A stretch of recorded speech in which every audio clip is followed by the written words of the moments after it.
Hi guys, welcome back to my channel Divya Mahendra. So ఈ mini vlog ఏంటంటే మేము house shift అయ్యేటప్పుడు తీసిన మినీ బ్లాగ్ అనమాట. సో మాకు ప్యాకర్స్ అండ్ మోర్స్ని మాట్లాడుకున్నాము. వాళ్ళే ప్యాక్ చేశారు నీట్గా, చాలా అంటే చాలా నీట్గా చేశారు. ఏమైతే డ్యామేజ్ అవ్వలేదు. బట్ ఆ రోజు చాలా హెవీ వర్షం ఉండే. సో ఆ వర్షం వల్ల బెడ్ అయితే మాకు కొంచెం తడిచింది. వాళ్ళు కూడా ఏం చేయలేరు, అంతా కవర్ చేశారు. బాగా ఫోర్స్కి వస్తుంటే ఎవరు ఏం చేయలేం కదా.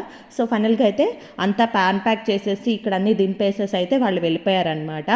చాలా కష్టపడ్డారు చెప్పాలనంటే. నేనైతే అవుట్ ఆఫ్ 5కి 5 అవుట్ ఆఫ్ 5 ఇస్తానన్నమాట వాళ్ళకి రేటింగ్. చాలా బాగా చేశారు. సో ఈవినింగ్ ఇంకా స్నానం చేసేసి 6:30కి తర్వాత పాలు పొంగించుకుంటే మంచిదే అన్నారని చెప్పేసి మాకు ఆల్మోస్ట్ 9 అయిపోయింది పాలు పొంగించడానికి. సో మేమిద్దరమే హ్యాపీగా పాలు అయితే పొంగిచ్చేసేసాము. సో ఇదేంటంటే గ్యాస్ మీటర్ అవ్వడం వల్ల పాలు అయితే పొంగట్లేదు, కింద మంట అనేది తక్కువ వస్తుంది అనమాట. ఆ విషయం మాకు తెలియలేదు, తర్వాత తెలిసింది. సో ఎలాగైతే ఏమి పాలు అయితే పొంగిచ్చేసేసాము. ఇక్కడే పూజ చేసేసుకొని ఇంకా దేవుని దగ్గర అయితే దీపం పెట్టేశాను. ఈ వీడియోకి అయితే ఇంతే. మళ్ళీ మరొక వీడియోతో కలుద్దాం. Bye bye.